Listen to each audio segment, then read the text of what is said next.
Shalom, shalom, shalom. Are we live, Ephraim? Con, Cap. Hey, Khan, all praises, all praises. Shalom, Israel. Shalom. First and foremost, we give all praises, glory, and honor to the Most High. We say, Kah halal, Abanawa Yahweh, Bahashema Mashiach, Yahweh Shai. All right, we say all praises to the Most High. Thank you for joining in. All right, this is Yahweh's Camp. All right, this is Yahweh's Camp, Raleigh, North Carolina. Coming back at you with a new moon welcome and a new moon greeting. Water for joining us live as we bring in this new year. We say all praises to the Most High for that. Of course, I got the brothers on with me tonight from Yahweh's Camp. All right, so we got a full house tonight, and we just thank our brothers and our sisters that's scattered abroad to that's joining us. We say the water for y'all brothers and y'all sisters for joining us, giving us your time, your patience, your dedication, and joining us on this new moon. All right. All praises. I'm gonna let the brothers go ahead and introduce themselves on the panel. All right, starting off with the captain, going through the officers, going all the way down over to the soldiers. All right, go ahead, introduce yourself, Cap. Hey, shalom, shalom, Israel. All praise to the Heavenly Father and the Heavenly Son. We'll say Tawada Yahweh, Tawada Yahweh Shai, Barakatah Yahweh, Barakatah Yahweh Shai, Kal Hala Yahweh Bashim Yahweh Shai, Barakatham, and a mighty salute to the 12 tribes of Israel that scattered abroad in the last days, coming into the fold in the last days, receiving this information and sealing your households in these last days. Wanted to just say shalom to the people. Right, man, the water to the Most High, man, for bringing us into another blessed time of the year where we can finally get some good weather out here. All praise to the Heavenly Father, right? Shalom. We're gonna go over to the officers. Brothers, go ahead and introduce yourselves. Hey, shalom, shalom, Israel. This your brother Yahshua by Yahweh. Hey, Shalom, Israel. Is your brother Mahar. Shalom, shalom, Israel, brother Azariah. Hey, shalom, King Azariah. Shalom, King. Shalom, shalom. Oh, praises. Who else we got on here? Any officers on here? All right, go. Hey, shalom, shalom. This is your brother Aymat. All praises, shalom, King Aymat. Who else we got on here? Hey, Shalom Israel. That's your brother Aniel. Shalom. Hey, shalom. This your brother Shapar. Khan. Gad in the crib. Shalom, King. Hey, Shalom, Israel. This is Soldier Kazak, Kwam Yasharala, Ashar New Moon. Hey, all praises. Soldier Kazak is also a crypto Gadite, man. He's really a Gadite, masquerade Judite. Hey, I was like that too, man. I thought I was Judah, and I found it. I realized I was Gad. Hey, Khan. Hey, shalom. Hey, shalom to the priest. All praise to the Most High, priest Yakanan, and Elder Zaquan. Shalom to them, to the elders of Yahweh's camp. Shalom to the brothers of Yahweh's camp that's watching at home. All right, so and to the brothers in DC. Shalom to y'all mighty brothers for just pushing this camp forward. All right, if y'all get a chance, just keep an eye out for the DC camp. We's building that thing up through the spirit of Yahweh Bashem Yahweh Shai. Shalom to them brothers, man, putting in that work. And all the brothers up there in DC, Yahweh and all them brothers, man, shalom to y'all brothers. Again, we want to give all praises to the Most High. All right. Hey, listen, as you see, we are at home tonight. We are going to be able to bring in the new moon tonight from our home. Nothing wrong with that. We just had some things we had to work out as far as the location or the facility we usually use. Couldn't get it in time, and then tonight, because of the weather, it's still somewhat cold. So hey, we got to do what we got to do. But and we still gonna be able to feed the sheep through the Spirit of the Most High. Khan. All right. So real quick, do I got readers that's able to pull Psalm 81 for me? Kazak, you there, King? Cap. Khan. Let's get Psalm 81. As y'all know, we say Ashar Kadesh Yirak. All right, that's Happy New Moon. All right, of course, New Moon is a day of gathering and happiness. All right, gathering and happiness. These new moons are very beneficial, right? I mean, especially here in captivity, when you look at the new moons of our forefathers, everybody was kind of on the same page when it came to jobs and serving the Most High, when it comes to things like that. But when it comes to this captivity we in 2024 in Babylon, still doing the work of our fathers, doing the work of our foremothers, it's a little different, you know, you being around the heathen, being around wickedness, being around all this type of corruption and just chaos, right? We are in Babylon. We are looking at the last few seconds of this empire, or this queendom falling down before our eyes. And I mean, brothers know, we just kind of talk amongst brothers, and we see a lot of stuff where Esau is just losing his kingdom, and we say all praises to the Most High for that. As Esau's end signifies the upbringing and the upstart of our beginning, right? Esau is the end of the world, and Jacob is the beginning of it that follows. So just seeing these things going on in the news, going on just in life, Esau's falling, man. I mean, it's very evident, it's very clean, very clear, right? And as Israelites in the truth, as practicing Israelites in the truth, it's just a beautiful thing to see as we prepare for our actual inheritance, and being the top nation, right, through the Spirit. So again, new moon, right? These are the days of gathering, days of happiness, days of just festivities and good food, you know, drink, right? Pictures, happiness, things like that. So I just want to thank y'all brothers and thank y'all sisters for hopping on and being a part of this thing, man, through the Spirit. All right. So let's get that Psalm 81 verse 3. King Kazak, can you bring that out to the Spirit?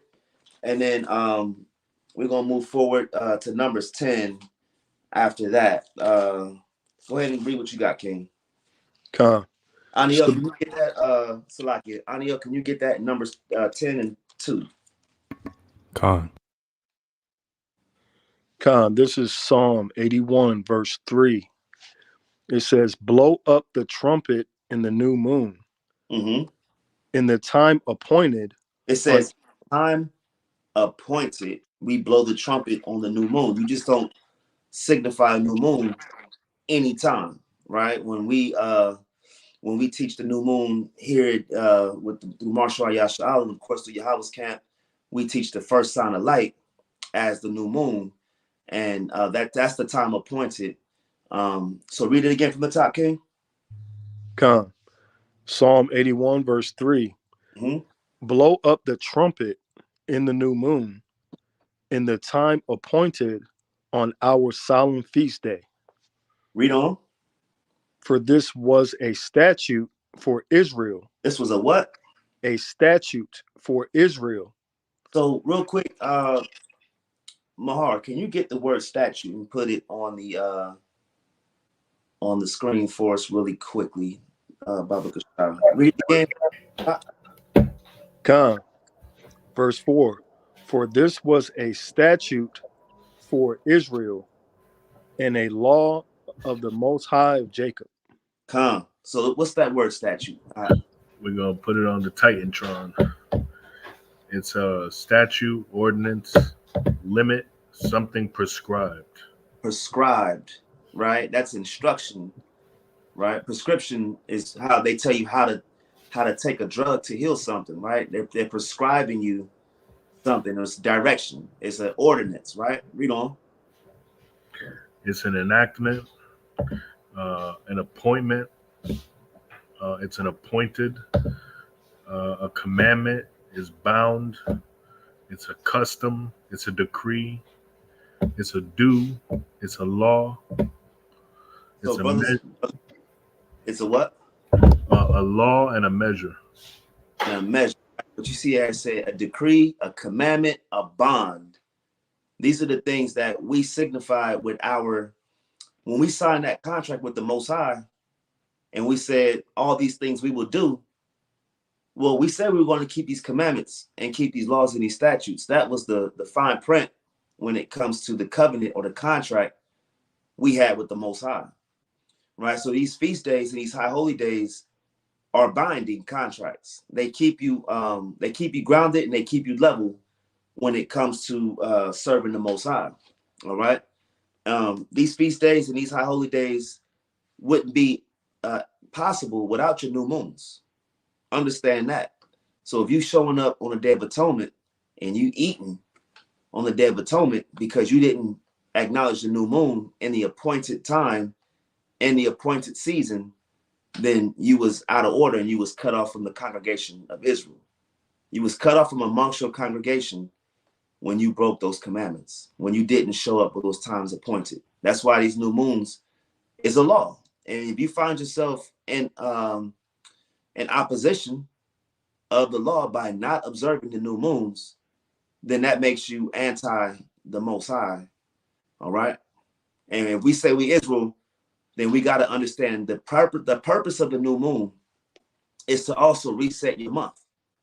Reset your month. If you are a lunar Sabbath keeper, the new moon was to reset your Sabbath day for that month.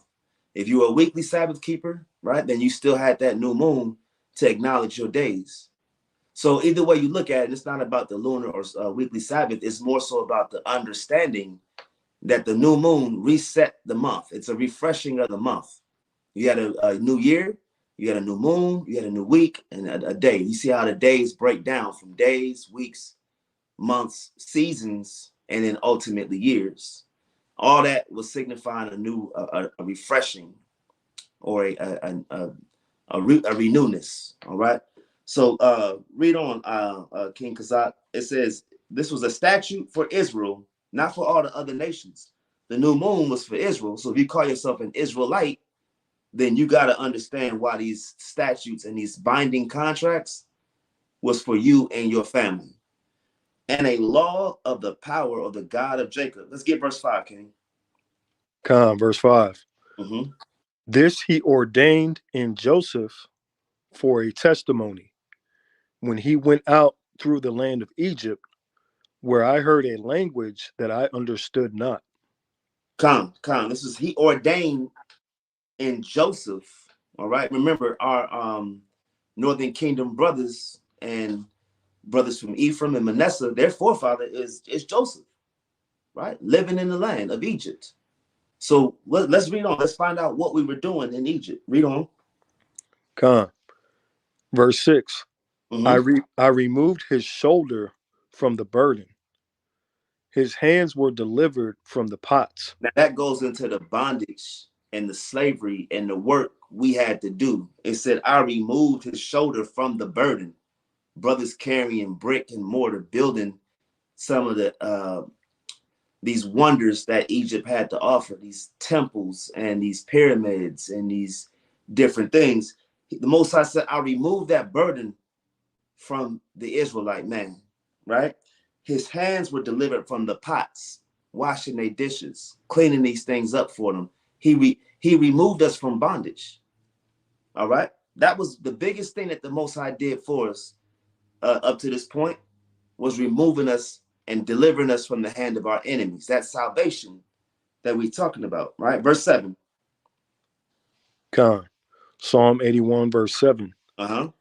Thou calledest in trouble, and I delivered thee. He said, I delivered thee. That's salvation, right? The Israelites called to the Most High, and the Most High delivered us. That's the prayer that we sent to the Most High. Most High had ordained us from birth. When you go into Romans, the 9th chapter, it says the kids being not yet born, haven't done any good or evil, the Most High had a predestinated seed. So when we cried to the Father, he delivered us from the hand of our enemies. That's why it's important, because again, it's talking about what? The new moon. So when these new moons were being set up, you got to also cry to the Father to deliver us from captivity, to deliver us from bondage, from present day Egypt, present day Sodom and Gomorrah. All right. It says, thou caught us in trouble and I delivered thee. All right. Read on, King. I answered thee in the secret place of thunder. I proved thee at the waters of Meribah, Selah. All praises, right? Aniel, let's go ahead and get that in Numbers 10 and 2 real quick, and then jump down to verse 10. Because remember, this is a song by Asaph. All right. This Psalm 81 that we just read was a song by one of the chief musicians, Asaph. And he said, blow up a trumpet, right? In the new moon, it was a statute for Israel and a law for Jacob. Let's go to the law and let's go find that that law in Numbers, the 10th chapter. Khan, this is the book of Numbers, chapter 10, verse 2. Mm-hmm. Make thee 2 trumpets of silver, of a whole piece shalt thou make them, that thou mayest use them for the calling of the assembly. It says for the what? That thou mayest use them for the calling of the assembly. So when we blow our shofars, we are rehearsing the righteous acts of our forefathers, calling the assembly. And if you couldn't hear that trumpet, you were either out of it, you was living under a rock. Because these shofars, these trumpets were being blown continually so that you did not, I repeat, you did not mess up. You had to either want to mess up or you were living under a rock. And as a nation or as tribes, right, we gathered together. Remember, the tribes were split and we gathered together on these solemn days to say, hey, we are all on the same agreement, right? Or if it's a month of Abib and it's the first month of Abib, in 14 days, we all should be present for the Passover. All right. So these things were made to establish certain things. It says, the calling of the assembly. All right. Read on, King. And for the journeying of the camps. And the journeying of the camps. You had brothers that were spread abroad. And these things were to help bring them back. That's why when you go into Acts, the 2nd chapter, you see brothers coming in from all over that were Jews, keeping the day of Pentecost. And we're going to go into those pilgrimages later on, right? So we understand these things. All right, jump down to verse 10, King. Khan, verse 10. Mm-hmm. Also in the day of your gladness, mm-hmm. and in your solemn days. And in your solemn days. We just read earlier in Psalm 81 that it was a solemn day. So it says also in the day of your gladness and in your solemn, when we party, we turning up, brothers should have a shofar. All right, let's establish that as Israelite men today. If you don't have a shofar, save up, get one. They not a lot. You got cheap shofars, you got expensive shofars, some be $200, $300. You got some that's down to, $25, right? It's not a whole lot when it comes to doing the work of the Most High. And again, just blowing these shofars, feeling how our forefathers felt on Sabbath days, feast days, high holy days, so forth and so forth. So I highly recommend brothers and sisters to get you a shofar and just work on blowing your shofar. All right. Again, can you read that from the top? Numbers 10 and 10. Khan, verse 10. Also in the day of your gladness, and in your solemn days, and in the beginnings of your months. It says in the beginning of your months, come on. Ye shall blow with the trumpets over your Ye shall, this is a commandment. Ye shall and ye shall not are things you do and you don't do. This is something that you must do to be in compliance with the Most High. Ye shall blow with the trumpets. Go ahead. Over your burnt offerings. Uh-huh. And over the sacrifices of your peace offerings, that they may be to you for a memorial before the Most High. I am Yahweh. You see that? So these are all memorials. These are things that we call to memory, right? Memories. or things that we can hearken on and fall back and recall. Hey, these new moons ain't going nowhere. So as far as I'm concerned, these are things that you should just get used to. Blowing your shofar, they got lessons. If you can't blow your shofar, they got lessons online to help teach you how to blow a trumpet, how to blow a shofar. It takes some getting used to. But if you work on it, like anything else, all right, you'll get good at it. But just ask the Most High for that, right? For that thing, for that gift. Also, when you go to that Numbers 10 and 10, reading verse 9, I'm gonna just get it real quick. And if you go to war in your land against the enemy that oppresseth you, then you shall blow an alarm with the trumpets, and you shall be remembered before the Most High your power, and you shall be saved from your enemies. Right. So understand the reason we have these shofars also is to call the assembly, but it's also to warn the people. Right. When you go to Ezekiel 33, Ezekiel 3:18, it talks about sounding that shofar to warn the people. Even as brothers that go to camp, your voice, when you speak in that microphone, you are the symbolic version of a shofar, right? You're warning the people, or we also call the assembly of Israelites that don't know that they're Israelites. The idea is to bring them in through the sound of our voice to feed the lost sheep of the house of Israel. Like I said, these new moons, these feast days, let's get Isaiah 66 real quick. Who else we got on here? Can they give me Judges 5 and 11?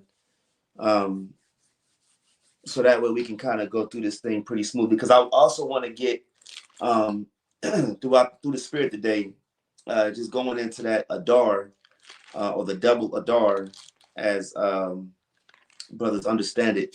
We're going to go into that through the spirit of the Most High and just give a quick sense on that as well. And then we're not going to be before y'all too long. So, because go ahead and get that for us, Baba Kasha, Isaiah 66 and 22. Khan. It's the book of Isaiah, chapter 66 and verse 22. Start at 20 so we can get the context, and then we'll move into 20 and 23. Khan. Verse 20. And they shall bring all your brethren for an offering unto Yahweh out of all nations upon horses, and in chariots, and in litters, and upon mules, and upon swift beasts, to my holy mountain Jerusalem.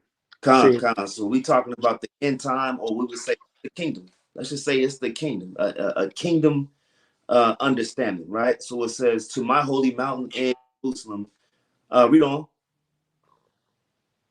To my holy mountain Jerusalem, saith Yahweh, Mm-hmm. as the children of Israel bring an offering in a clean vessel unto the house of Yahweh. Read on. And I will also take of them for priests and for Levites, saith Yahweh. So you're going to have Levi doing the work of the Lord in the kingdom of heaven. That Levitical priesthood ain't going away neither, right? Understand that, all right? You better respect the Levites because they're not going away, right? So let's read on, King. Come, verse 22. Mm-hmm. For as the new heavens and the new earth, which I will make, shall remain before me, saith Yahweh, so shall your seed and your name remain. That new heavens and new earth is the kingdom.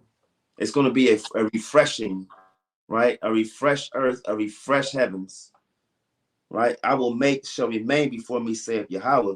So shall your seed and your name remain, right? That's understanding that the children of Israel, the princes of power, right? The daughters of Zion, the princesses of power, right? We're still going to be God's chosen people. We're still going to be the apple of the Most High's eye.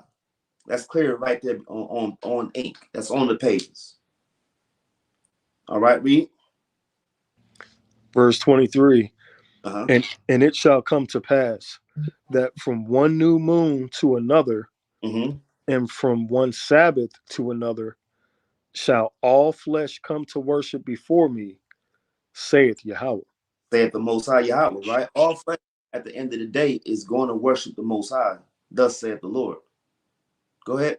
Somebody got something? Oh, come. All right. So what we establishing right here is this new moon. New moons are not going away, right? The kingdoms are going to be here on earth. If the kingdom's going to be here on earth, and you're going to have a moon, you're going to have the sun, you're going to have the stars, the constellations. They're still going to be here. Okay, so we're going to have to observe the new moon to bring in these feast days, high holy days. They're still going to be concerted. I mean, that's still going to be commemorated in the kingdom of heaven. Zechariah 14 tell you that. It's going to be a feast of what? Tabernacles in the kingdom of heaven. All right, let's get Judges 5:11 real quick. This is the book of Judges, chapter 5, verse 11. Come on. That they are delivered from the noises of archers in the places of drawing waters. There shall be a rehearsal of the righteous acts of the Lord, even the righteous acts. Wait. Read it from the top again. Read it slow. This is the book of Judges, chapter 5, verse 11. Uh-huh. They that are delivered from the noises of the archers in the places of drawing waters. So let's start right there. The places of drawing water. Drawing water represents bondage, captivity. All right, bondage or captivity. As a matter of fact, I want to get that. Let's get Deuteronomy 29 real quick. Kazak, can you get Deuteronomy 29 and 11? Because I want to establish what does it mean to draw water. What does it mean to draw the water? Let's get Deuteronomy 29 and 11. Con. This is the book of Deuteronomy, chapter 29, verse 11. It says, your little ones, your wives, and the stranger that is in thy camp. It says the stranger. So the Most High is making a covenant with the men of Israel. And the people that he's mentioning right here, right? You got the verse in verse 10, you have captains of your tribes, elders, officers, right? The camp. But then in verse 11, it says your little ones, your wives, and it says thy stranger that is in thy camp. So when they say the Most High is not about camps, right? You see another cut right here that the Most High gave you camps with rank and structure from elders all the way down to captains and officers. So get verse 11 one more time, King. Con. This is Deuteronomy 29 and 11. Your little ones, your wives, and thy stranger that is in thy camp, from the hewer of thy wood unto the drawer of thy water. The hewer of thy wood, you chopping trees. That's labor. So it means the slave, right? The bondman, the bondwoman, the servant that you have. All right. And their job, for them to be in the covenant, they have to be in subjection to the Israelite. That's what it goes into when you, and don't let, some of these Christians say that the covenant was given to the other nations, to the slaves. Well, for them to even be a part of the covenant under the Israelite, meaning they can't go out here and they can't eat pork in your jurisdiction, right? They're not going to be committing fornication and adultery under the Israelite master. As soon as they leave and they go out there into the world, they no longer under the covenant. And I'm not saying they are under the covenant as Israelite men are. I'm not saying that at all. But for them to not die, they got to be, in some ways, obedient to that Israelite man.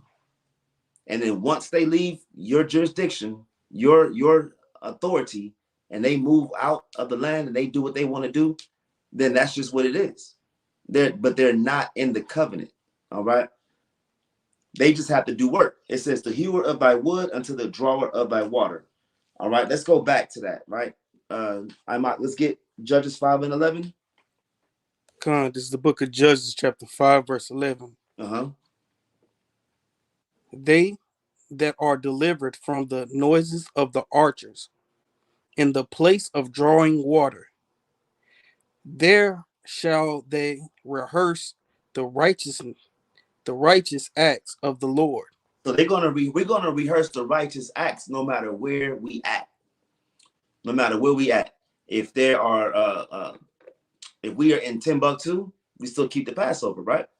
If we in Guatemala, right, we still keeping the feast days. We still keeping the Sabbath days and the high holy days. All right. It says we're going to be keeping and rehearse the righteous acts no matter where we at. All right, read on. Even the righteous acts towards the inhabitants of his village in Israel. Come on. Then shall the people of the Lord go down to the gates. All praises to the Most High, right? All praises. Let's get who else we got on here? If brothers can get, I can't see the roster right now. Aniel, can you give me Deuteronomy 10 and 12 real quick, King? Hey, Salat, hey, Salat, there, real quick, Cap.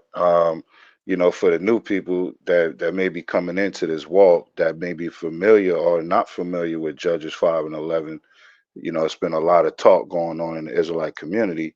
Rather, if that is going into actual doing these things of old, these feast days, and many things of that, if you've been accustomed to that talk around here lately, so that rehearsal, right, there is an act of something that you should do, as well as calling to mind of the things of old. You know what I mean? So we're supposed to remember these things and call them to mind to our children's children, so that they don't forget these things. This is why we forgot the Shabbat. You know, this is why we, you know, have to keep the new moon, so we stay in a certain course of cycles, right? So I just wanted to go right here to Colossians real quick. Colossians chapter 2 verse, I'm gonna read two passages real quick. Colossians 2 verse 8, beware lest any man spoil you through philosophy and vain deceit, after the traditions of men, after the rudiments of the world, and not after the Hamashiach, because we know that the Hamashiach came to keep the laws, right? To keep the commandments. You see that he kept the new moons, he kept the Sabbaths, he kept all of the feast days, right? It's only us men that get these wicked ideas and these imaginations to want to do things the way that we want to do them, right? So verse 16, it says, let no man therefore judge you in meat or in drink or in respect of an holy day or of the new moon or of the Sabbath days, letting you know what? That these are things that we still going to be keeping, right? These things ain't go nowhere. If you're going to be, if it's saying let no man judge you, they must be things that we are doing or not doing. Right. Verse 17 says, which are a shadow of things to come. You see that? So all of these things are still going to be ruling factors in the kingdom that is going to come under the Hamashiach. Like the captain just said, even in the Levitical order in that service, going to be reestablished in the kingdom. Right. So I just wanted to make that point. And I yield on that. And that's beautiful, because when you were saying earlier about passing these down to our children, it's a quick precept right here. This is Psalm 44 and 1. We have heard with our ears, O God, our fathers have told us what work thou did in their days in the times of old, right? So that old tradition was heavy even in our people back then, that old tradition. This is why some of this these books, this literature was able to get passed down, and we come out of Babylon, but we still kept some of our old traditions, our old history and heritage. It says, we have heard with our ears, O God, our fathers have told us, right? These things was passed down, and you got to pass these things down to your children today. What work thou did in their days in the times of old, how thou didst drive out the heathen with thy hand and plantest them, how thou didst afflict the people and cast them out. So we sing these songs to the Most High, and we able to understand what our Father did, what the Most High did to these other nations, and they passed down from generation to generation to generation. And it's nothing but our heritage to pass this stuff down. I'm gonna finish it up right here. It says, for they go not the land in possession by their own sword, neither did their own arm save them, but thy right hand and thine arm, and the light of thy countenance, because thou hast a favor unto them. And one of the things that I've been picking up just real quick before we get back into it with these scriptures is the Most High wants the credit when it came to destroying Egypt, destroying Boy, that's the spirit. That's great. Go ahead, Cap. Bring it up. Come on. Hey, look, that's the spirit. The Most High, when you just read these scriptures, even when you go into that Judges 5, that's the Song of Deborah. I mean, if you think about it, a lot in the Song of Moses, the Most always got the glory for what he did to the other nations for the children of Israel on their behalf, how he was able to destroy. And what hits me is, when we talk to Christians on the street, they say God made all people. And, he did. We're not denying that. The Most High did make all these other nations. And the fact that he destroyed those nations because he chose us, that just makes you really want to pass this good news down to the brothers and sisters that's coming up. But that's all I got. You got something real quick? Hey, that's fire. Nah, yeah, that's fire. I was actually I'm a link some of that into this lesson on Wednesday, Deuteronomy 32. But when you go into that and you see, how Moses, man, with all what he did, and he fell short right at the tail end with pride, and you look at all that, man, and the Most High was like, yeah, man, hey, you can't go up in here, man. Right. You did all that, man, but you ain't gonna make it over there where they going. That got to be a heavy pill, man. All because he didn't get the Most High his just due. You know what I'm saying? You did all that. Yeah, the people got right, but hey, look, man, you didn't give me the praise. You didn't give me the honor. So now you can't make it in the land. You're gonna die over here on this side. Like, that's a hard pill to swallow, man. Like, even right here, what we doing in this captivity, good or bad, if your good outweigh the bad and you do something crazy at the tail end and you don't get a Most High credit because you filled up in the spirit with pride. Oh, look at me. We in a generation of loving thyself. You know what I'm saying? For those that got to take a picture of themselves every 10 minutes, hey, you built up with pride, you know what I'm saying? And the Most High is looking down on that pride, and he's going to acknowledge you on that day, because most of these men, they're going to be filled up, and with that same pride that Moses had, it, look at what I did, versus giving that credit to the Most High, Yahweh Shah, man. So hey, that was a beautiful point, man. Hey, Khan, I want to get one more. This is Sirach 14 and 11. All praises. Hey, we in the spirit. Sirach 14 and 11, it says, my son, according to thy ability, do good to thyself and give the Most High his due offering. Right? So again, do good to yourself so you can love yourself, but ultimately, like the Cap was going into, this that due offering all goes to the Most High. It all goes to the Most High. Don't put it on yourself, and don't have that sense of pride, especially now, right? You don't want to be the equivalent of just dying on the outside of the promised land, not able to make it because of pride. All right. It's a lot. Yeah, that's just like the reason why Moses couldn't see the promised land, because he got fed with Israel, just smashed the rock and said, is this water good enough for you? And didn't give the Lord his praise. He couldn't make it to the land.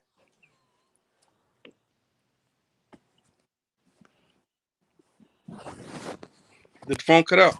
Yeah, Khan, all praise, King. Yeah, that's what we was just going into, brother. All praises. Khan. All praises. All right, let's get that Deuteronomy 10 and 12. All right, get Deuteronomy 12. And I might get Lamentations 5 and 7. This is the book of Deuteronomy, chapter 10, verse 12. Mm-hmm. And now, Israel, what doth Yahweh thy Elohim require of thee, but to fear Yahweh thy Elohim, to walk in all his ways, and to love him, and to serve Yahweh thy Elohim with all thy heart and with all thy soul. So that goes into Ecclesiastes 12:13, the whole duty of man, right? To walk in all the ways that the Most High given us. Most High told you to keep the new moon. Most High told you to keep the Sabbath day. Most High told you to observe the high holy days and the feast days. All right, read verse 13 and 14. Con. Verse 13. To keep the commandments of the Most High and his statutes, which I commanded thee this day for thy good. It's 14. good, right? To keep these commandments. Is it a good thing for you to keep the commandments? That's one of those rhetorical questions.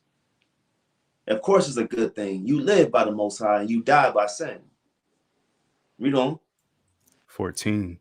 Behold, the heaven and the heaven of heavens is the Most High's, the earth also with all that therein is. Read 15. 15.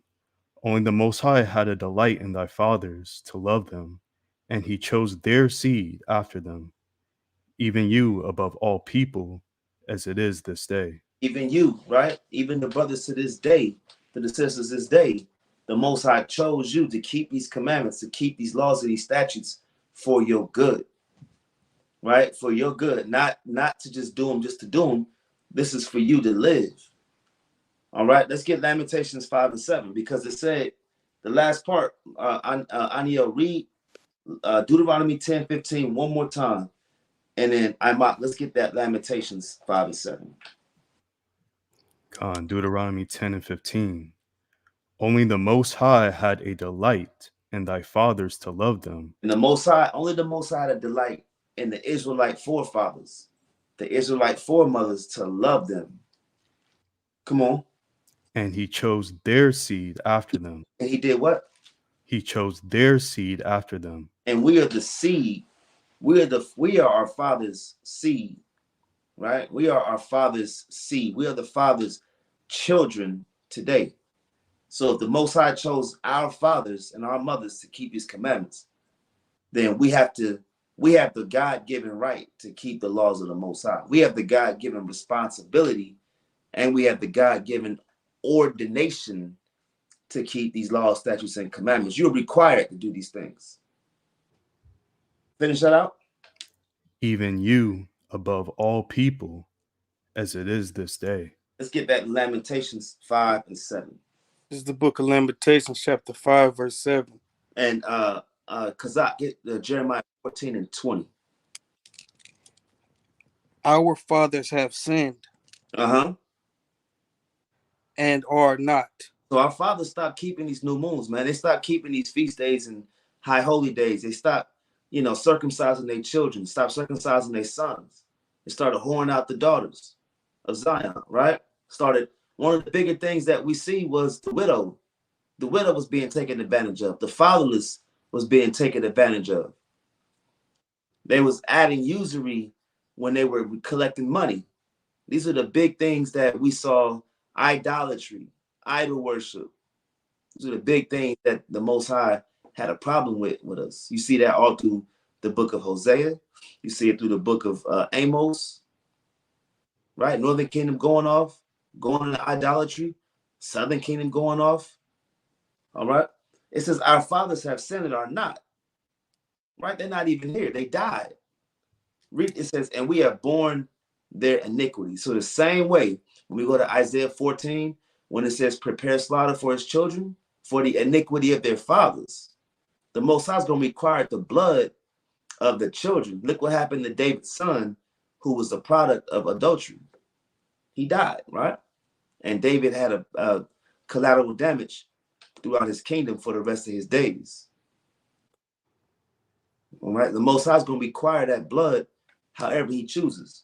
All right, let's get Jeremiah 14 and 20, and then we're going to go into this Adar through the Spirit. This is the book of Jeremiah, chapter 14, verse 20.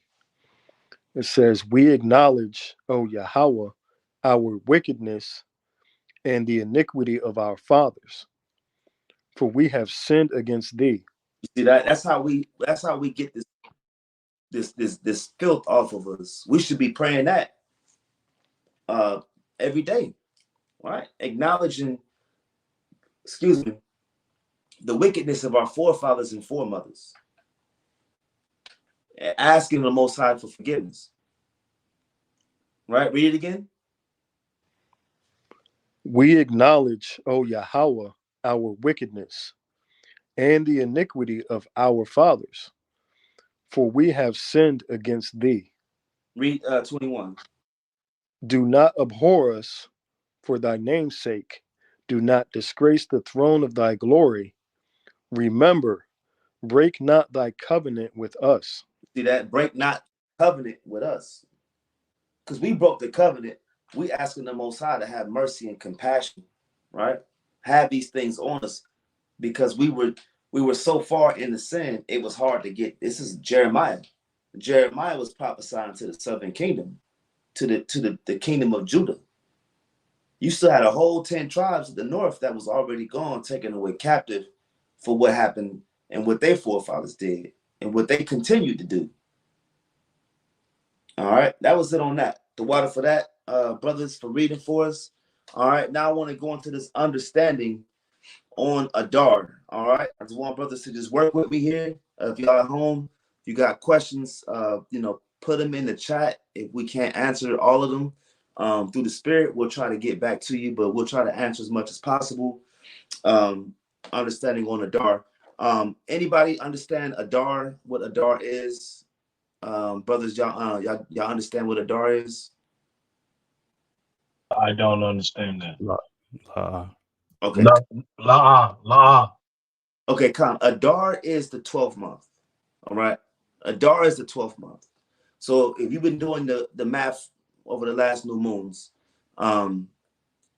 we are going into what, if you count right from our last Passover, you count 13 months. All right, you count 13 physical months. We're going into month 13 if you're counting on your fingers. If you're counting with a tally mark, if you're counting 1, 2, 3, 4, you got 13, right? But we didn't, our forefathers, the history of our people never had quote unquote 13th month. So what Adar is a 12th month. Okay, we always had a 12th month, and then you go into the first month, the following month, as Abib. All right. Now, the reason there is an Adar is an Adar 2, right? So you have Adar 1, which is what we just commemorated last new moon, and then we have an Adar 2. That is that's something that our people came with first and foremost. It's not something Amalek came up with. Our forefathers came with that because you had to compensate for a leap year. All right, understand that. If I'm moving too fast, just let me know. All right, first, give me Jeremiah 17:4. All right, let's get that Jeremiah 17:4 real quick. Go ahead and bring it out. Yep, this is Jeremiah chapter 17, verse 4. It says, "And thou, even thyself, shalt discontinue from thine heritage." So we were prophesied to discontinue from the heritage, from your understanding that you were an Israelite. You thought you was black, you thought you was Hispanic, you thought you was Native American, you thought you was an African American, right? You don't know who you are. So a lot of this stuff is foreign to us. So we got to go back and relearn our culture, relearn our heritage, relearn our nationality. We were going to discontinue from that. Come on. "And thou, even thyself, shalt discontinue from thine heritage that I gave thee. And I will cause thee to serve thine enemies in the land which thou knowest not. For ye have kindled a fire in mine anger, which shall burn forever." Which shall burn forever, right? So understand that when we transgress the Most High's laws, these judgments is like a ring, right? It's like a ring. Matter of fact, give me that in Second Esdras. I think it's 2. Hold on one second. Give me Second Esdras chapter 5 and 42. Salakia. Real quick, I just want to make sure we make that point that when we transgress the Most High's commandments, those curses of Deuteronomy was going to come right back upon our people. And the Most High told the brother Ezra this through one of his angels, right? His messengers. All right, so we get that real quick. Second Ezra 5:42. This is the book of Second Ezra, chapter 5, verse 42. "And he said unto me, I will liken my judgment unto a ring. So that judgment was going to come right back around like a circle. It has no end, right? I would liken my judgment unto like a ring. All right, read. Like as there is no slackness of the last. And there was going to be no slackness of the last, meaning it's going to stay the same. That as powerful, as potent as it was 2,000 years ago, 3,000, 4,000 years ago, that covenant that we made with the Most High, the judgment or the downside of our transgression was going to sting the same, well, that curse, right? It reminded me of the Mummy, the movie The Mummy, when they unlocked the curse of that Egyptian mummy, and they said it's the same. Basically, they were saying it was the same potency as if it was thousands of years ago. That's what the Most High is saying. It was going to lack no slackness of the last. Read. Even so, there is no swiftness of the first. Right, and it was going to be this as there's no slackness of the last. It was going to come right back around as quickly as in the first. You see what we saying? The Most High is saying that. So let's go back to that real quick. Jeremiah 17:4 says, you were going to discontinue, all right, from the heritage the Most High gave you. All right, Aniel, give me Sirach 24:23. Let's get Sirach 4:23. And bring it out when you got it. Khan. This book of Sirach, chapter 24, verse 23. Mm-hmm. All these things are the book of the covenant of the Most High, even the law which Moses commanded for a heritage. That so the law was a part of our heritage. You got the land. When you go to Psalms, I believe Psalms 135:12.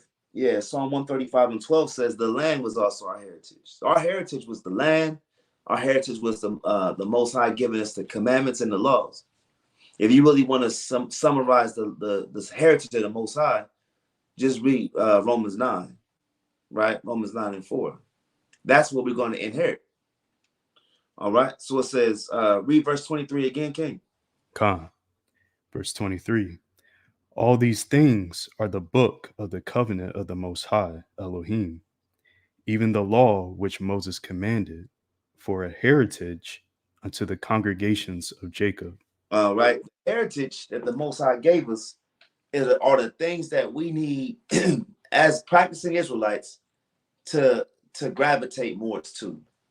As you start to progress in this truth, all right, we got to start knowing when the Passover is. As you start keeping these Passovers more and more, you know, let me get this leavened bread out. I got a system now. I know when this date's going to start. I know when it's going to end, right? Because think about it. When you was in the world, you knew the date of Christmas already, right? You knew it was December 25th. You knew Thanksgiving was the last Thursday of the month of November. You knew when Mother's Day was. You knew when Easter Sunday was.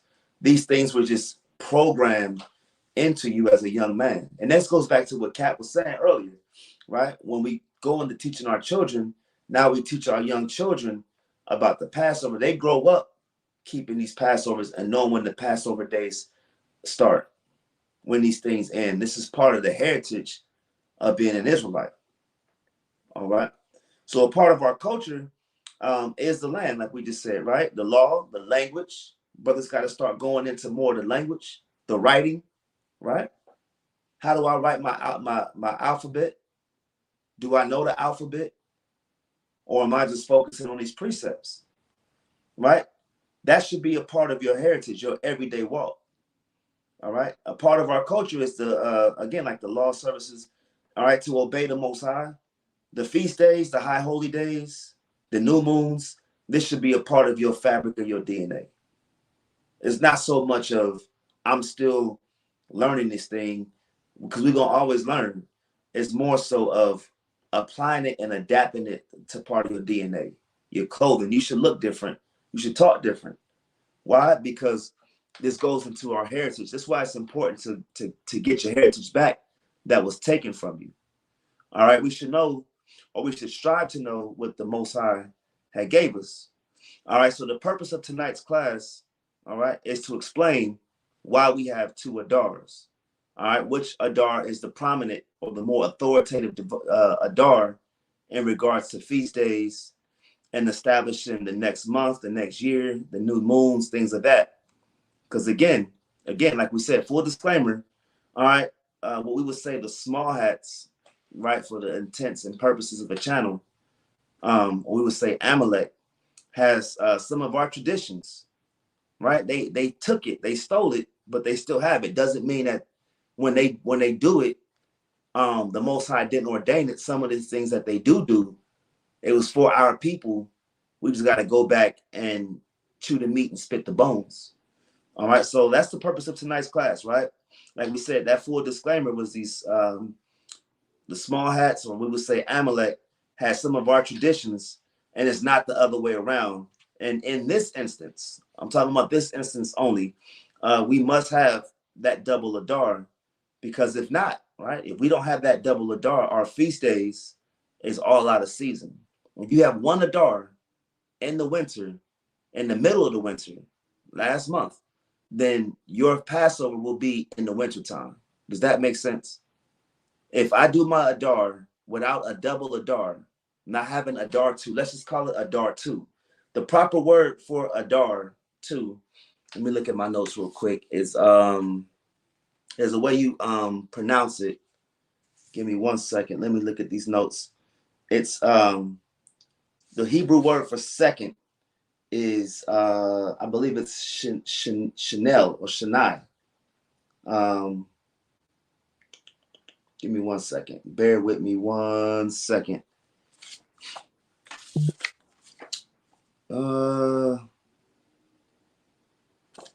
Salakia.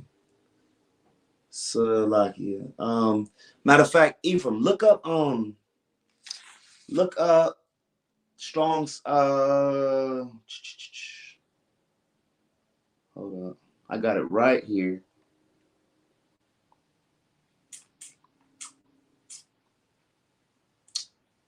Dog, I got all this information and I don't have my proper word for second. Can you look up second in the concordance? We'll get that. Here we go. It's Adar Sheni. It's 8145. Strong's 8145. That's the word I'm looking for. All right, my bad on that one. But thank you for bearing with me. It should be Shani, right? Shani. Shani. All right, that's the word second.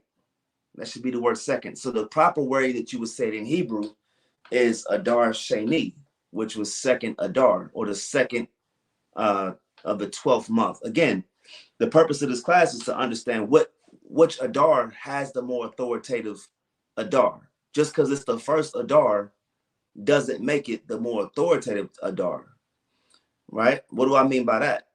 Well, we just, commemorated Purim.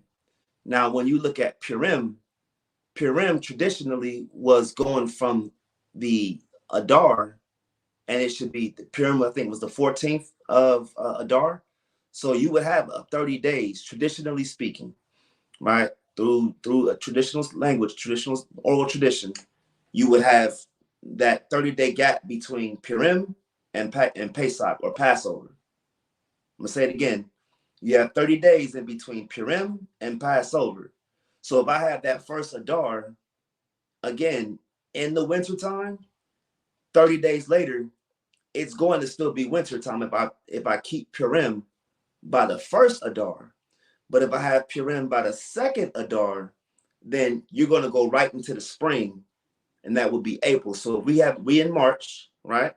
You have your if you kept Purim on this Adar 2, then 30 days after your Purim from Adar 2 verse 14, not verse 14, day 14, 30 days later would be Pesach of the new month of Abib. Does that make sense? Brothers, get what I'm saying? I don't know. Con. So Um, why is this in the water, brothers? So why is this important, right? In this instance, like I said, we must have a double Adar, because if not, your feast days is going to be out of season. And if you are an Israelite, I don't care what kind of Israelite you are, your feast days, your high holy days are based off a solar lunar cycle. It has to be. I'm not pushing the lunar Sabbat. I'm not pushing that. Not by the stretch of imagination. I'm saying your feast days are based on the times of the seasons. And let's get Genesis 1:14. All right, Genesis 1:14. That's the only way you can establish your feast days, and your months are going to be based off the Most High establishing the sun, moon, and stars. You got to have that as well. The constellations, things like that, play a heavy part on what season you're in when it goes into the solstices. All right, so let's get Genesis 1:14. All right, and Aniel, get me Leviticus 23:4. Somebody bring that out. Kazak, can you get that for us quick? Khan, this is Genesis chapter 1, verse 14. Uh-huh. It says, "And the Most High said, let there be lights in the firmament of the heaven to divide the day from the night." So let's stop right there. Two lights into is the sun and the moon, right? It says, let there be lights in the stars, right? Let there be lights in the firmament of heaven to divide the day from the night. How do we divide day from night? The sun goes down, the moon comes up, right? Moon goes down, sun goes up. That's how we divide the days. You use those two lights, right? Read on. Khan, "And let them be for signs." Now that word sign goes into the word time. So the sun, moon, and stars lets you know what time and what season you're in. You don't get the same constellation in the winter that you get in the spring, right? Because of the way that the earth and this, the constellations are set up, we would say. And the small hats, they kind of go off when they explain it. The small hats go off because they go into more of the zodiacs, but their idea of zodiacs are the constellations. It's the same thing, but they just have a different way of explaining it. But the way I got it was constellations, which you see the patterns in the sky, and our forefathers and our foremothers were heavy into this, right? It doesn't make it a sin, because you're not worshiping the signs of heaven, right? You're just using that to understand what season you in. That's where Issachar comes in. Hey, Yashuan, can you give me that in First Chronicles 12:32, King? Hey, Salaki, that's a spirit, because I was just finna pull that exact one too. When you was going into the constellations and the seasons. King. Yeah, that's why the Most High had me calling you out. Con. Get out. Con, this First Chronicles chapter 12, verse 32. "And of the children of Issachar, which were men that had understanding of the times." And I don't know if you want Ephraim to pull up that word times. Go into that word. Yeah, you could Mahar bring up the word.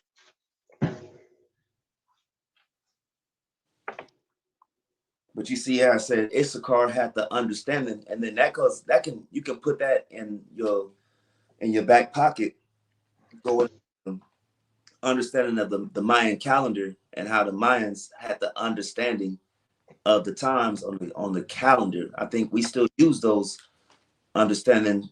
When I say we, I mean 2024. Modern day people today still use the Mayans. Go ahead and pull that real quick. Strong's H 6256. Eighth.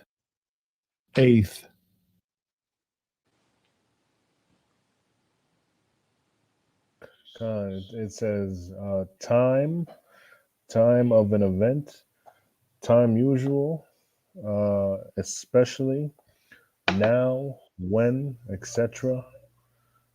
Afterways, certain, continually, a season, Mm-hmm. long, evening, tide. Come. So like the brother was saying, what Yahshua was going into, how Issachar understood those times and those seasons. That was their gift. All right. That was the gift that they had, was to be able to see, okay, going by this constellation here, we in the winter. And look, Gad even had that that understanding, right? You can bet on that, right? Where the Gadites was able to look up and they knew, okay, I'm in the winter equinox, or I'm in the equinox. We about Hey, so season. Go ahead, King. no, I was gonna say even in slavery, some of the slaves used the constellations to escape. You know, the for the certain directions. Like Right, they know what stars show them. You know where north and south is. right, right. That's right. And even if you're a farmer, right, you had that farmer's almanac that told you when to plant crops in certain times of the seasons, right? So real quick, let's go back to that Genesis 1:14 again. Khan, this is Genesis chapter 1, verse 14. It says, "And the Most High said, Let there be lights in the firmament of the heaven to divide the day from the night, and let them be for signs and for seasons and for days and years." See those seasons, right? Those days was all dictated upon the positioning of the stars, sun, and moon. Let's get verse 15. "And let them be for lights in the firmament of the heaven to give light upon the earth. And it was so. Come on. And the Most High made two great lights, the greater light to rule the day, and the lesser light to rule the night. Come on. He made the stars also. And Stars also. So don't forget that too, right? You got the two lights, the great light, right? The sun, and then the smaller light, the moon. But then he also made the stars. That's the pattern that we know what season we in. And if you look at that word for signs, going back to verse 14, it literally goes into the word time. So he used those sun, moon, stars to let us know what time we were in. Like that moon is a clock. It's like a clock, right? It's like clockwork. You got different phases, right? And those phases allows you to know what time of the season you in. That's why the Passovers are always on a full moon. Every Passover I've experienced was always on a full moon. Right? That 14th day of the month was that full moon. All right, let's finish that out, King. And the Most High made two great lights, the greater light to rule the day, and the lesser light to rule the night. He made the stars also. And the Most High set them in the firmament of the heaven to give light upon the earth. That's it on that. The water for that, King. Let's get to Leviticus 23 and 4. Because again, I want to stress the fact on why it's important to understand seasons. Why is it important for us to understand seasons? I cannot have my feast days out of season. These feast days gotta be in its due season, thus saith the Lord. Right? Let's bring that out. Leviticus 23 and 4. Khan. Verse 4, these are the feasts of Yahweh, even holy convocations, which ye shall proclaim in their seasons. In their seasons, right? So it goes, when you go into the Most High, giving you the seasons, giving you the feast days, the high holy days, he's telling you that these must be commemorated, or it says, which ye shall proclaim in their seasons. One of the reasons Jeroboam went off is because he started making feast days all out of season. That's how you going off. It's not in its right season. So again, the reason why this Adar 2 is important, it allows us to kick off a bid the first day of the year in the springtime. If not, you're going to have a bid in the wintertime. All right. Does that make sense? Con. All right, let's get one more. Let's get Sirach 43, verse 6. Let's get Sirach 43 and 6. Whoever got it, let's go ahead and bring it out. Con. This is the book of Sirach, chapter 43, verse 6. And this is kind of a combining scripture to our new moons as well, why we observe the new moon and why it's important. All right. What you got, King? Con. He made the moon also to serve in her season for a declaration of times and a sign of the world. Read on. Verse 7. For the moon is the sign of feast, a light that decreaseth in her perfection. You see that? It says the moon is the sign of the feast. Right? You start to put these things together. You need the moon, you need the sun and the moon and the stars to understand the season that you in. All right, read on. Verse 8. Huh? The month is called after her name, increasing wonderfully in her changing. It says the month is called after her name. There is no month 13. You're not going to find the 13th month in the scripture. But how does one have an Adar or month 12? And then how do we go into month 1 and it's still wintertime? And this is when the smart men of our ancestry was able to understand that leap year. And we're going to give a understanding on the leap year and how these Adars, how the second Adar will come every 3 to 4 years, and why they come every 3 to 4 years. All right. Let's get verse 8. Con, you want me to finish it out? Or Con, finish it out. My bad. Con. Being an instrument of the armies above, shining in the firmament of heaven. Come on. Verse 9. Uh-huh. Beauty of heaven, the glory of the stars, and ornament giving light in the highest places of the Most High. Con. And that's the beautiful thing about our clock. The Most High, make sure you see it, because all you do is just look up. Right? You ain't got no excuse. That's the beauty of the Most High. I'm gonna put the clock right above your head so that you ain't got no excuses at all. It's not really hard, right? Being in this truth and being an Israelite. That's why the Most High, not the Most High, but it says that the scriptures are not, the commandments are not grievous. It's not hard if you apply yourself and then just come back to the culture. All right. So with that being said, all right, the purpose of Adar 2, or what we would say is Adar Shani, is to make sure our feast days are properly set. Remember, we started off this lesson with the understanding that the new year is a refreshing year, right? The new year, Abib, is a refresher. That's why the spring is important. The new month is a refresher. The new week is another refresher. That's why the Sabbaths are important. You have that Sabbath day of rest, and then you're refreshed physically, spiritually, and mentally. That's why that day of rest is important. The Most High gave us that. The new day. You see that? The new day, you go to sleep, you wake up, you're what? You should be refreshed.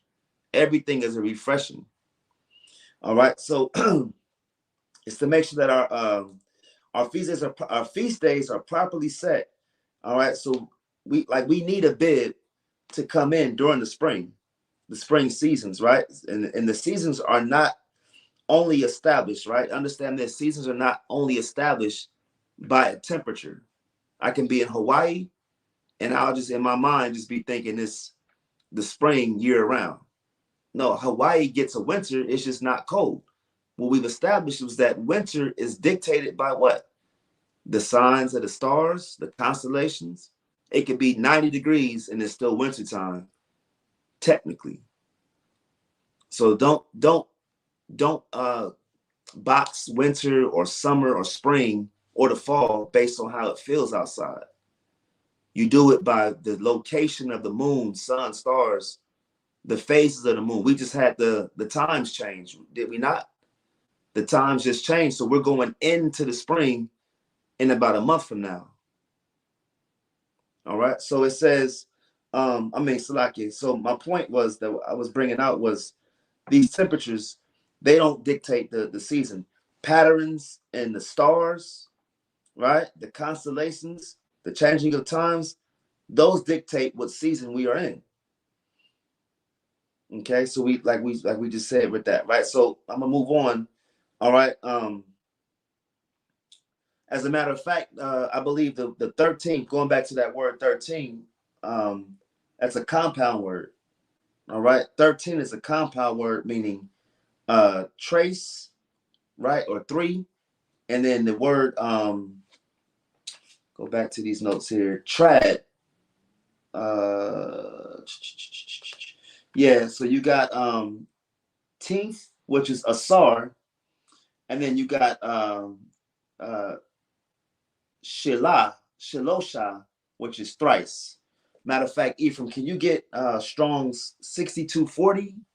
And I'm gonna show you, right? As a matter of fact, we're gonna get two of these concordance numbers, H6240, and then we're gonna get 7969.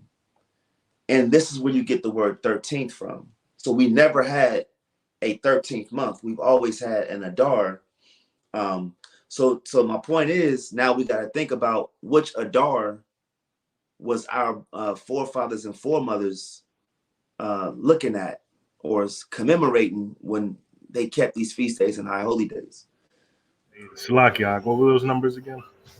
6240. Let's start off with that one.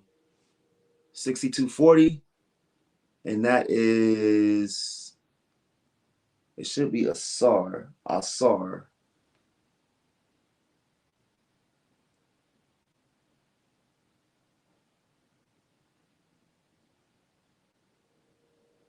Yeah, I can't see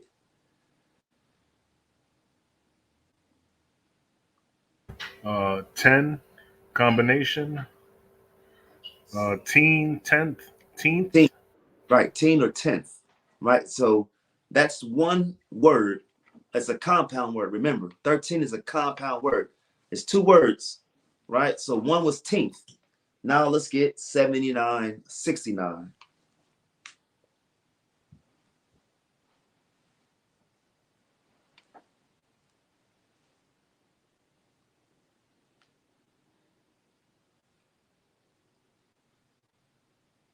It's Shalosh, Right. 3 triad. Right. So now you got to combine those two words together, 10th and thrice or three, and that's where you would get 13 from. So that's how we had to put those together. We didn't have how we just say 13, right? Or I guess even in English, you have that same thing, right? 13, 14, 15. So you have Shalosh and Asar, and that's the point I was trying to make, right? You don't have the month of Asar Shalosh. There's nothing called Ashar Shalosh. It's just Adar and Adar 2, or Adar Shani.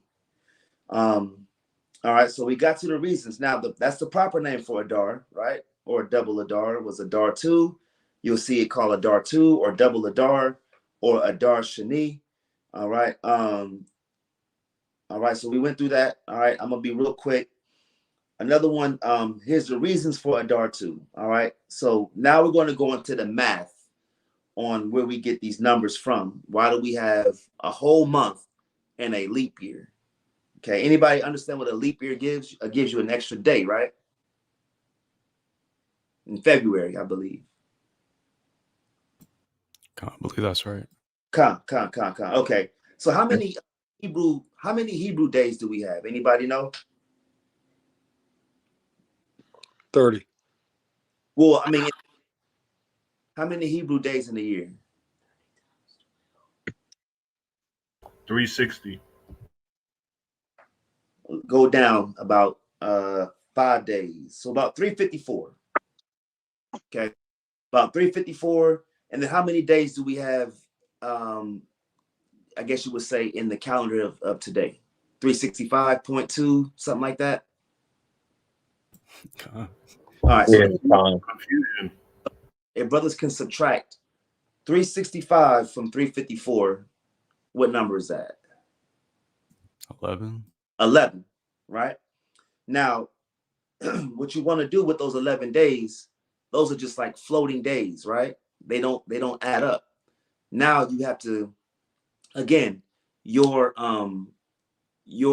Adar 2 or Adar Shani comes it's every 3 years.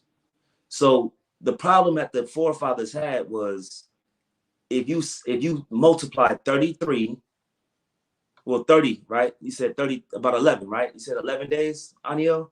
Con. Okay, now if you multiply that by 3, you should get 33. Multiplied by 3. con. But and that's 11 extra days by 3 years. So this is a cumulative error. Every year you're going to add 11 days, and the next year you're going to add 11 days, and the next year you're going to have 11 days of just what do we do with these days? Over time, that makes a month, right? So again, 33 days, you get a whole month. That's extra. That's how you get that. That's how you get the imbalance of the Adar. Again, let me know if this makes sense. If not, I can go back and re-explain it. Brothers, get what I'm saying? So we have 33 days. You have 33 extra days over the span of 3 years. So and what happens? per month, I mean, that makes your times between seasons off by a whole month. Con. Right? Again, 11 days extra between the Hebrew calendar and what we would say a Gregorian calendar. 11 extra days just sitting there. Over the span of 3 years, you'll get a whole month worth of just days. That's just, what do we do with these? And then that throws your seasons off, which is where you would get if you just do it verbatim, I'm just going to keep it, and you just if you routine with it, okay? First month, second month, third month, fourth month, right? Year 1, second month, third month, fourth month, fifth month, right? All the way down to 12 year 2, in the same pattern. When it's time for that Abib in that 4th year, you're gonna have that Abib. If you going by systematic numbers and just going like a line, a number line, you're gonna have your Abib in the wintertime still. Hey, Salakia, hey, this is good, Cap, because I was actually just thinking about this and talking about this the other day, and my understanding was a little off. So this is good. I appreciate this. This is good. Well, praise. I'm just trying to explain it the best way I can, because when you start to add the numbers and then the all these different you may have a 365 days in a year. This culture may not. A Hebrew culture don't have 365. Hebrew culture got 354. Con, so you're saying every 4 years? Every 4 years, you're gonna be off by a month. Mm-hmm. Okay, you're gonna be off by a month. You're gonna bring in your Abib in the wintertime. Your first month will be in the winter. So our forefathers said, hey, we're gonna add a Adar 2 to compensate for the lack of time in that winter month. The last 30 days of the winter on that year 4, what are you doing with that? You got to have a month there. You got to have a feast there. I mean, not a feast day, but you got to have a new moon. And then what do you do with that? So there's speculation, not speculation, but there's, I guess you could say, a back and forth or contention with some, I guess you could say, other wish people. Y'all know what I'm saying? Over bar mitzvahs, right? Which, we understand that's rabbinic tradition.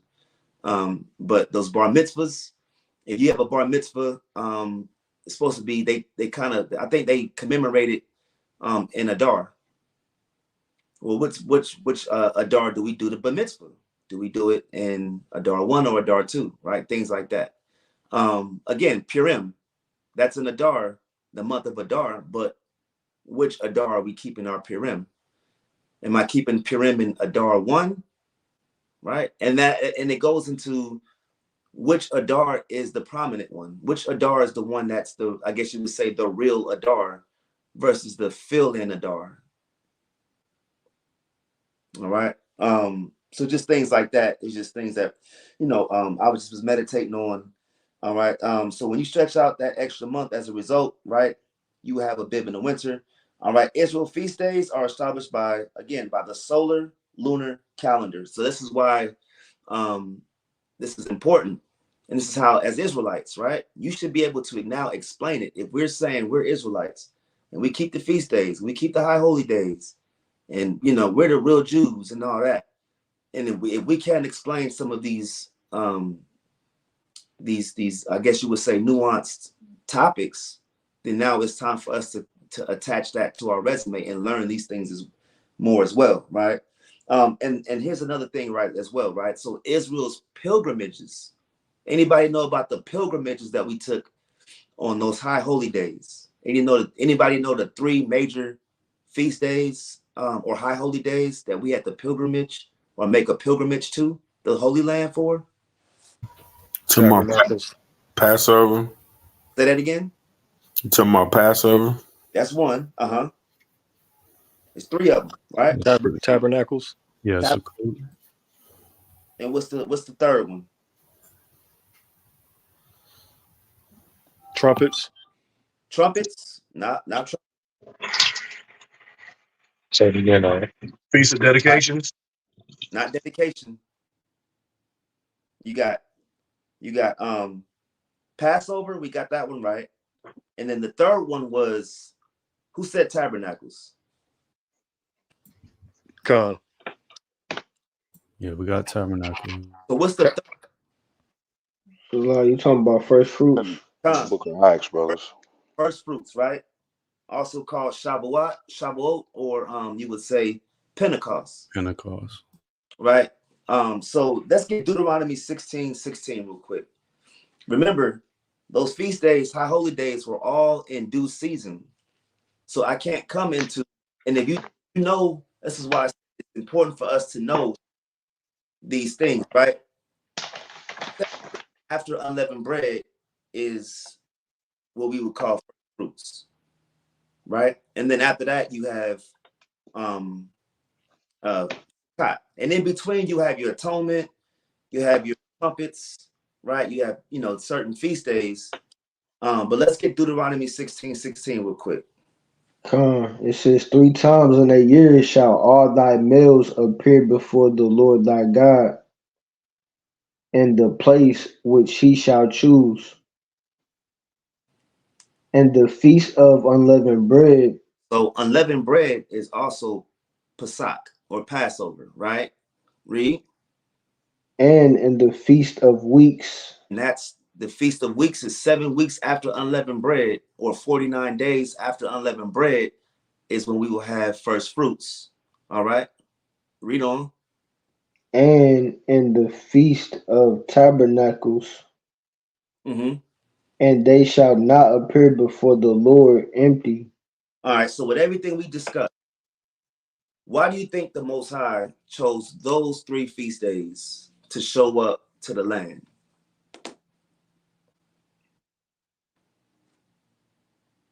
With everything we discussed about the time seasons, I'll give you a hint, right?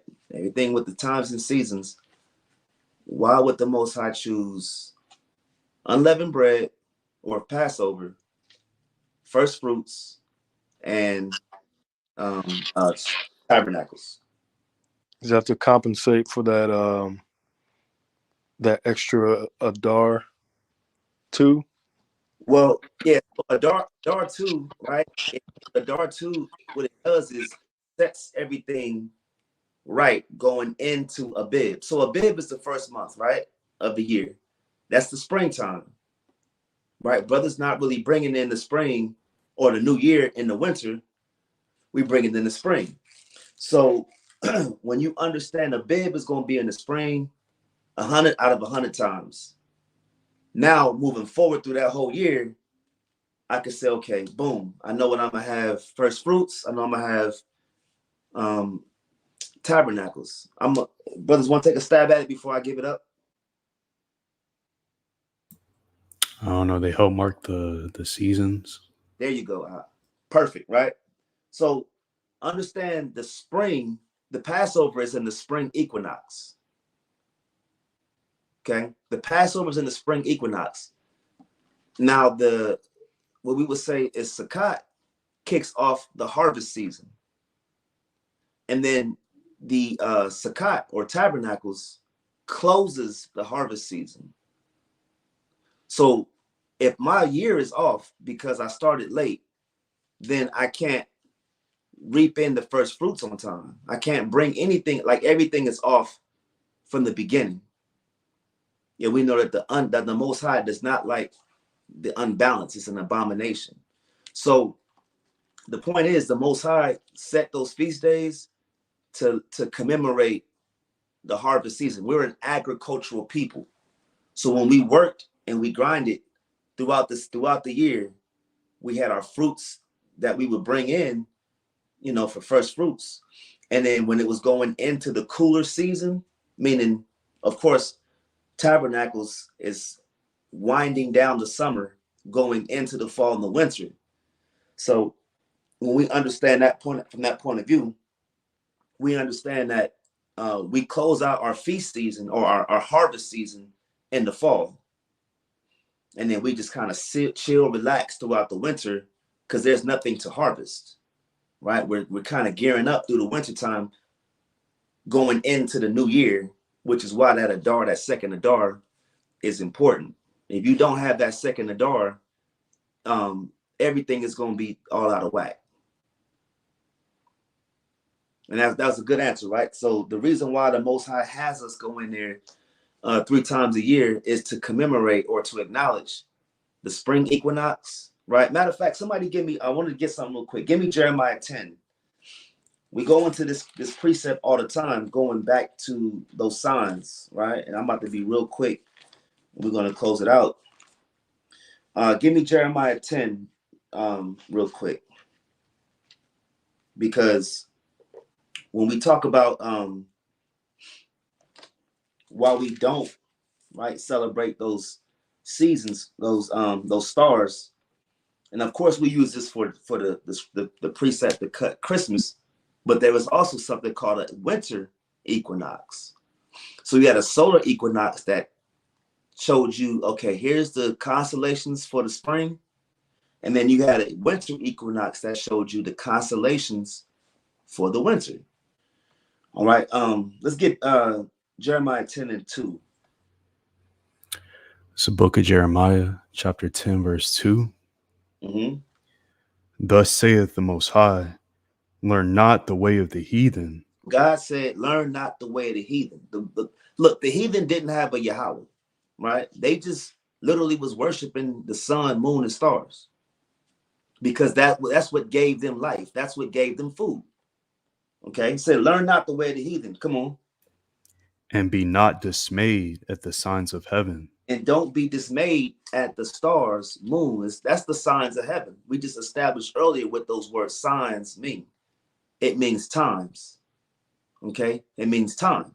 So don't be dismayed at the Little Dipper, Big Dipper, Orion's belt, like the other heathen were dismayed at those. They were in awe, right?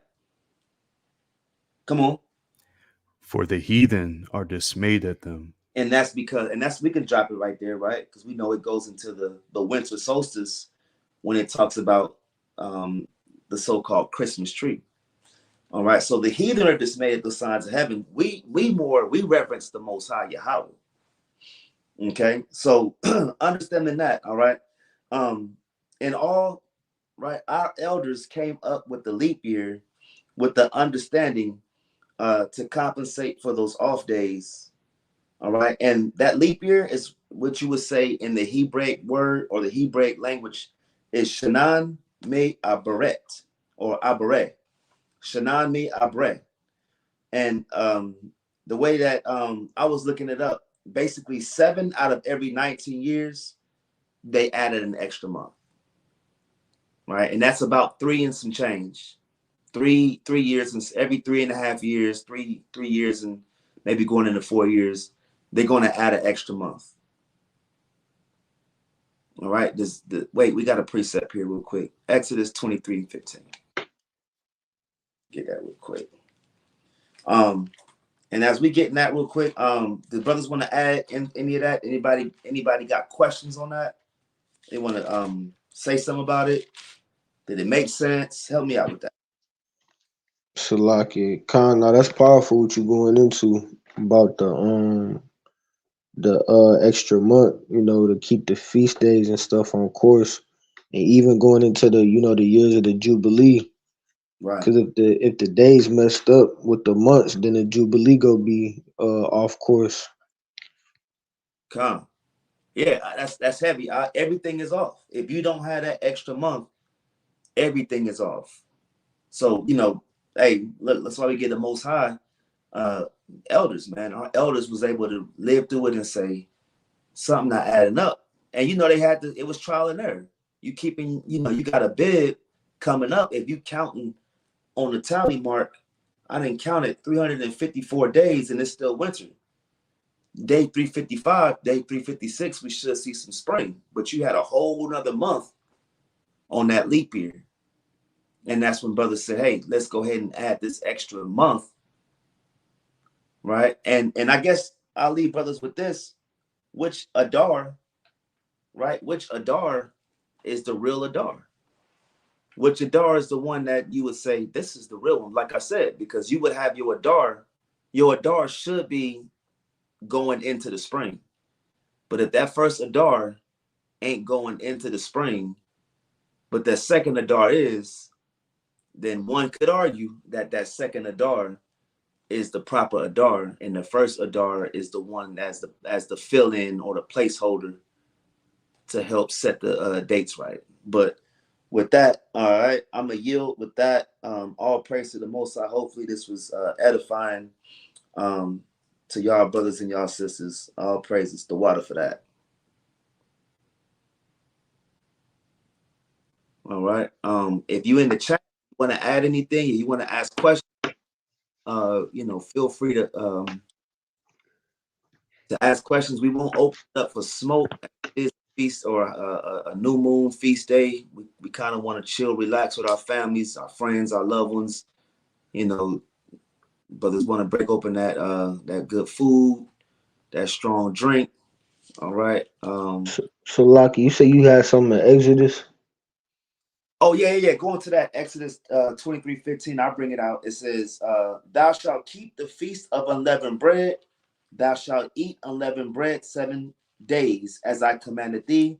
Here we go. In the time appointed of the month Abib. For in it thou camest out from Egypt, and none shall appear before me empty. Right? So, let's just keep reading, right? And the feast of harvest, the first fruits of thy labors, which thou hast sown in the field. Remember, the feast of harvest was the first fruits. That's the first fruits that we gave to the Levites, right? And it wasn't just fruits you gave, of course, sheepskin, wool, things of that nature. So it says, in the feast of harvest, the first fruits of thy labors, which thou hast sown in the field, and the feast of ingathering, which is in the end of the year, when thou hast gathered in thy labors out of the field, 3 times in the year, all thy males shall appear before the Most High power. So that tabernacle season was the feast of all the work that we put in throughout the year. You gather it up, store it, right? And then you just use that throughout the winter months. You eat that, you rest on that, right? That'll be the food through the winter month going into the next year. After that winter month is done away with, right? It's like clockwork. Even the planting, even the farming, the tilling of the ground, once you had it down to a science, was like clockwork. You knew those carrots were going to sprout in this due season.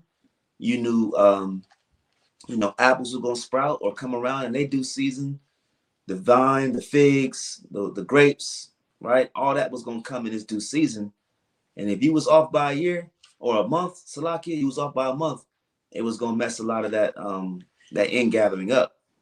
And that was going to cause the confusion. So, all praises. with that, hey, we want to give all praise, glory, and honor. If anybody got anything they want to add, hey, I'm all for it. Let's do it.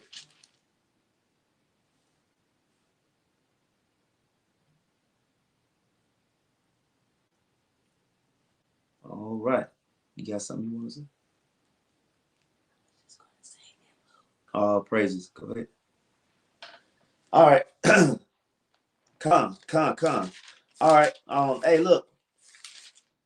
Hey, I'm Captain Raham from Yahweh's Camp, man. Hopefully this was edifying. We want to give all praises, glory, and honor to the Most High. All right, we say Kah Halal Abanawa Yahweh. By Shema Mashiach Yahweh Shai. We are Yahweh's Camp. All right, happy Adar 2, or we would say Adar Shani. And we will see y'all in about a month. Again, next month, we're going to kick in the Passover April 24th at sundown. Officer Mahar, do you have that flyer, brother? Oh, you know I do. I thought you knew. God. Yeah, so if you in the area and you want to celebrate or bring in the Passover with Yahweh's Camp, feel free to reach out to us via email. And we will definitely be more than happy to accommodate for you and your family.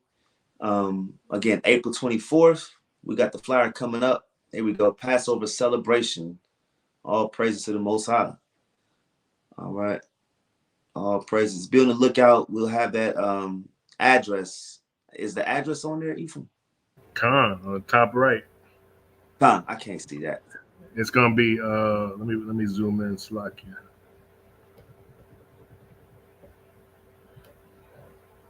Can you see it? It's gonna be 7027 Nightdale Boulevard. Khan. It's gonna be in Nightdale, North Carolina. Khan, 7027 Nightdale Boulevard in Nightdale, North Carolina. We got the Lord's Passover, Yahweh's Passover coming in. Hey, it's always a good time to have that Passover. It's that refreshing. It's that good commemoration of the Most High passing over the children of Israel. A lot of good gospel in that. When you look at it, that good news, and the destruction of our enemies, our salvation, and our exodus from bondage, man. So if you're in the area, please feel free to come out, come bring in this new year and this new Passover with us. With that, hey, that's all I got. Cap, you want to say something before we leave out? La King, Shalom, Israel. I want to say Tawadi Yahweh Shah, Barakatah Yahweh Shah, Kala Yahweh Bashim Shah, Barakatah. A mighty lesson through the Spirit. All praises, man. All praises. Yeah, Most High willing, man, I was able to explain that. If not, we always got the next 4 years to explain it. So, hey, if not, they can always email us. If they're unsure, just email us and we'll get with you. Come. Shalom. Wait, 5 more seconds. 5, 4, 3, 2, 1. We at that 144 mark. Come.